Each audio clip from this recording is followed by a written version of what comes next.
इस सदी के सबसे महान लोगों में से एक एप्पल के फाउंडर स्टीव जॉब्स की 2005 में स्टैनफोर्ड यूनिवर्सिटी में दी गई स्पीच अब तक दुनिया की मोस्ट पावरफुल, मोटिवेशनल और लाइफ चेंजिंग स्पीचेस में से एक मानी जाती है, जिसे शाहरुख खान से लेकर संदीप माहेश्वरी तक जिंदगी में एक बार सुनना तो जरूर रेकमेंड करते हैं। स्टीव जॉब्स जो एप्पल के फाउंडर थे, उनकी स्टैनफोर्ड वाली एक स्पीच है 20 मिनट की। अगर आप में से बाकी लोगों ने नहीं देखी है तो आई स्ट्रांगली रिकमेंड यू कि एक बार आप जा करके यूट्यूब पे वो जरूर देखें, क्योंकि इस स्पीच में स्टीव जॉब्स ने अपनी पूरी लाइफ को सिर्फ 3 कहानियों के जरिए बहुत खूबसूरती से बताया है, ताकि आप, हम और हमारे जैसे कई करोड़ों लोग उन्हीं की तरह असल मायनों में एक सक्सेसफुल और फुलफिलिंग लाइफ जी सकें। तो हम स्टीव जॉब्स की लाइफ के 50 साल के एक्सपीरियंस और नॉलेज को शेयर करने वाले हैं स्टीव जॉब्स की स्पीच और उन्हीं के शब्दों में। तो स्टीव जॉब्स कहते हैं, मेरी पहली कहानी कनेक्टिंग द डॉट्स है, जो कि मेरे जन्म से ही शुरू होती है। फरवरी 24, 1955 को जोएन शीबल और उनके बॉयफ्रेंड अब्दुल फतेह जंदाली एक बेबी बॉय के पेरेंट्स बने, लेकिन स्टीव जॉब्स की मां जोएन के पिता ने उनके इस रिलेशनशिप को कभी एक्सेप्ट नहीं करा, जिस वजह से स्टीव जॉब्स के दोनों पेरेंट्स को एक दूसरे से अलग होना पड़ा और अपने न्यू बॉर्न बेबी यानी स्टीव जॉब्स को अडॉप्शन के लिए छोड़ दिया। जोएन खुद एक कॉलेज ग्रेजुएट थी। वो चाहती थी कि उनके बेटे को अडॉप्ट करने वाले यानी गोद लेने वाले पेरेंट्स भी पढ़े लिखे कॉलेज ग्रेजुएट ही हो, और इसीलिए स्टीव के पैदा होने से पहले ये डिसाइड हो गया था कि उन्हें एक लॉयर और उनकी वाइफ गोद लेंगे। लेकिन जैसे ही स्टीव जॉब्स का जन्म हुआ और वो इस दुनिया में आए, उन लोगों ने स्टीव को अडॉप्ट करने से मना कर दिया, क्योंकि वो दोनों एक बेटी को गोद लेने की उम्मीद कर रहे थे। लेकिन वही एक दूसरा कपल भी था जिसे वेटिंग लिस्ट में डाला गया था। तभी कैलिफोर्निया के इस कपल को कॉल आया और उनसे पूछा कि एक लड़का पैदा हुआ है, आप इसे अडॉप्ट करने में इंटरेस्टेड हैं? उन पेरेंट्स ने फौरन हाँ कर दी, लेकिन mother Joanne adoption paper sign करने में थोड़ा संकोच कर रही थी, क्योंकि अडॉप्ट करने वाली लेडी क्लारा जॉब्स कभी कॉलेज ग्रेजुएट नहीं हुई थी और उनके हस्बैंड पॉल जॉब्स ने हाई स्कूल भी पास नहीं करा था। लेकिन दोनों पेरेंट्स ने जोएन को बहुत कन्विंस करने की कोशिश करी और उनसे प्रॉमिस करा कि वो उनके बेटे को जरूर कॉलेज पढ़ने भेजेंगे, जिस पर जोएन मान गई। पॉल और क्लारा जॉब्स ने इस बेबी को अडॉप्ट करा, जिसका नाम उन्होंने रखा स्टीवन पॉल जॉब्स, और इस तरह स्टीव जॉब्स की कहानी की शुरुआत हुई। और 17 साल बाद अपने इन पेरेंट्स की सारी जन्म पूंजी लगवा के स्टीव फाइनली एक महंगे कॉलेज में गए। इतने पैसे लगाने के 6 महीने बाद स्टीव को कॉलेज की पढ़ाई में कोई वैल्यू नजर नहीं आ रही थी। उन्हें नहीं पता था कि उन्हें जिंदगी में क्या करना है, और कॉलेज भी उनकी मदद नहीं कर रहा था, जहाँ बस वो अपने पेरेंट्स की पूरी जिंदगी की सेविंग्स को खर्च कर रहे हैं। और फिर वो एक डिसीजन लेते हैं, जो कि था कॉलेज क्विट करने का। वो बस इस होप में कॉलेज छोड़ देंगे कि सब कुछ आगे जाके ठीक हो ही जाएगा। उस टाइम ये डिसीजन लेना उनकी जिंदगी की सबसे बड़ी बेवकूफी लग रही थी। उन्हें बहुत डर लग रहा था, लेकिन ये उनकी लाइफ का सबसे बेस्ट डिसीजन साबित हुआ। कॉलेज छोड़ने के साथ ही वो उन क्लासेस को भी छोड़ चुके थे जो उन्हें पसंद नहीं थी, और अब वो उन चीजों पे फोकस कर पा रहे थे जिसमें उनका एक्चुअल में इंटरेस्ट था। लेकिन ये सब इतना आसान नहीं था। उनके पास खाने को नहीं होता था, तो वो 5 सेंट्स में कोक की खाली बॉटल्स बेचा करते थे। हर संडे 7 मील चल के हरे कृष्णा मंदिर जाते थे ताकि उन्हें फ्री में खाने को मिल सके। अपने इंट्यूशन को फॉलो करते करते वो अपने कॉलेज में कैलीग्राफी से इंट्रोड्यूस हुए, जहाँ पूरी कंट्री में सबसे बेस्ट कैलीग्राफी सिखाई जाती थी। पूरे कैंपस का हर एक पोस्टर, हर एक लेबल इतना खूबसूरती से हैंड कैलीग्राफ्ट करा गया था, जिसमें उन्हें इंटरेस्ट आने लगा और उन्होंने कैलीग्राफी की क्लासेस ज्वाइन करके ये सीखना शुरू कर दिया, जहाँ उन्होंने सेरफ और sans सेरफ टाइपफेसेस के बारे में सीखा, लेटर्स के बीच में स्पेस कॉम्बिनेशन को समझा, टाइपोग्राफी की पूरी आर्ट को अच्छे से मास्टर करा। ये सब करते वक्त उन्हें जरा भी आइडिया नहीं था कि ये उनकी लाइफ में प्रैक्टिकली कैसे काम आने वाला है। लेकिन 10 साल बाद जब वो अपना सबसे पहला मैकिंटॉश कंप्यूटर बना रहे थे, तब ये सब फुल सर्किल आने लगा। मैक दुनिया का सबसे पहला कंप्यूटर था जिसमें बहुत खूबसूरत टाइपोग्राफी यूज करी गई थी।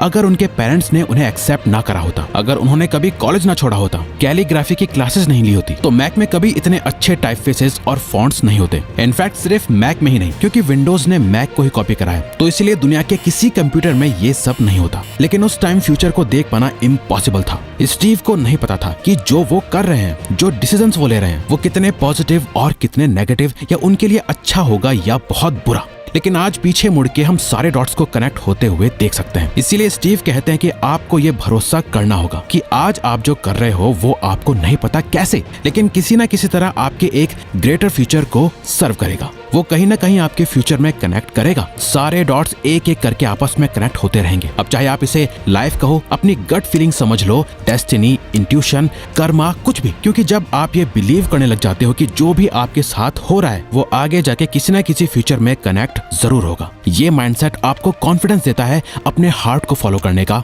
आपको रियलाइज होता है कि आपकी लाइफ में जो कुछ भी हो रहा है उन सब के पीछे एक डीपर मीनिंग है, जो आपको तब समझ आएगा जब आगे जाके ये सारे डॉट्स कनेक्ट होने लगेंगे। और इसी के साथ मेरी सबसे बेस्ट और भयानक कहानी लव एंड लॉस्ट की शुरुआत होती है। स्टीव जॉब्स ने अपने दोस्त स्टीव वॉजनियाक के साथ मिलकर अपने पेरेंट्स के गराज में एप्पल की शुरुआत करी। उस टाइम दोनों ही अपने अर्ली 20s में थे। 2 लोगों के साथ गराज में शुरू हुआ एक छोटा सा बिजनेस अगले 10 सालों में 4000 एम्प्लॉयज के साथ $2 बिलियन की कंपनी बन गई। स्टीव सिर्फ 30 साल के ही हुए थे। उन्होंने अब तक अपना सबसे बेस्ट प्रोडक्ट मैकिंटॉश रिलीज ही करा था, लेकिन उन्हें अपनी ही कंपनी, जिस कंपनी को स्टीव ने अपनी पूरी दिन रात की मेहनत से खड़ा किया था, उसी कंपनी से उन्हें निकाल दिया गया। स्टीव ने अपनी पूरी जवानी, अपने अडल्टहुड जिस पे काम करा, अचानक उनसे वो सब कुछ छीन लिया गया। उन्हें कुछ समझ नहीं आ रहा था कि अब आगे क्या किया जाए। वो एक पब्लिक फिगर बन चुके थे। उस टाइम उन्हें ये अपनी लाइफ का सबसे वर्स्ट और बुरा फेज लग रहा था, लेकिन एप्पल से निकाला जाना उनकी लाइफ का सबसे अच्छा और इम्पोर्टेंट मोमेंट साबित हुआ। स्टीव कहते हैं, the heaviness of being successful was replaced by the lightness of being a beginner again.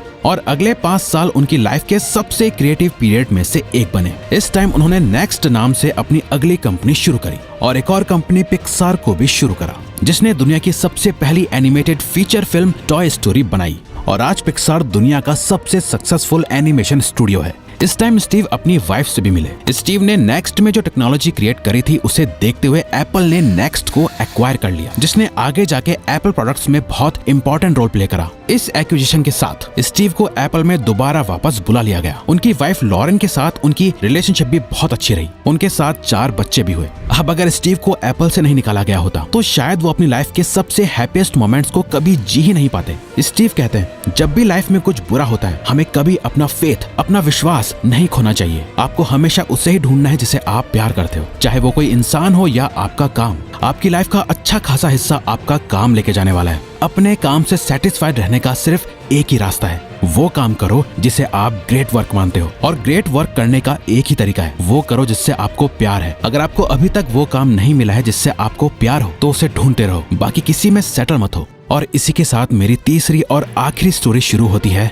मेरी डेथ की स्टोरी। असल में 17 साल की उम्र में स्टीव ने एक कोट पढ़ा था, if you live each day as if it was your last, someday you will most certainly be right. यानी अगर आप हर दिन को ऐसे जीते हो जैसे कि ये आपका आखिरी दिन है, तो एक ना एक दिन आप सही साबित हो ही जाओगे। अपनी पूरी लाइफ स्टीव हर सुबह उठकर खुद से एक ही सवाल पूछते थे, अगर आज मेरा आखिरी दिन होता तो क्या मैं ये सब करता जो चीजें मैं आज करने वाला हूँ। अगर लगातार कुछ दिनों तक उन्हें इसका आंसर नो मिलता रहता तो वो समझ जाते कि उन्हें अपनी लाइफ में कुछ चेंज करने की जरूरत है। ये याद रखना कि एक ना एक दिन हम मर जाएंगे। ये हमें अपनी लाइफ के बड़े से बड़े डिसीजंस लेने में बहुत मदद करता है, क्योंकि मौत के सामने सारी expectations, fear of failure, insecurities, ego, pride, सब कुछ गायब हो जाता है। फिर आप क्लियरली देख पाते हो कि आपके लिए क्या इंपॉर्टेंट है। इस स्पीच को देने से पहले स्टीव को पता चला कि उन्हें कैंसर है। सुबह 7:30 बजे उनकी बॉडी का एक स्कैन हुआ, जिसमें उनके पैनक्रियास में साफ साफ एक ट्यूमर दिख रहा था। डॉक्टर्स ने उन्हें बताया कि इस कैंसर को ठीक नहीं करा जा सकता। उनके पास जीने के लिए सिर्फ 3 से 6 महीने हैं। डॉक्टर्स ने उन्हें एडवाइस करा कि घर जाओ, अपनी फैमिली के साथ टाइम स्पेंड करो, अपना अलविदा कहो और फाइनल मोमेंट के लिए तैयार रहो। लेकिन उसी शाम उन्होंने अपनी बायोप्सी करवाई, जहां डॉक्टर्स ने उनके मुंह से एंडोस्कोप पास कराया, जो उनके पेट से होते हुए उनके इंटेस्टाइन तक पहुंचा। पैनक्रियास में सुई डाल के कुछ ट्यूमर सेल्स को बाहर निकाला। वो बस बेहोश थे, लेकिन उनकी वाइफ जो कि उनके साथ थी, उन्होंने स्टीव को बाद में बताया कि जब उनके ट्यूमर सेल्स को एग्जामिन करा गया तो पता चला कि ये एक rare type of pancreatic cancer है, जिसे सर्जरी की मदद से ठीक करा जा सकता है। उन्होंने अपनी सर्जरी कराई और कैंसर खत्म कराया। ये वो इंसिडेंट था जब वो मौत के इतने करीब आए थे।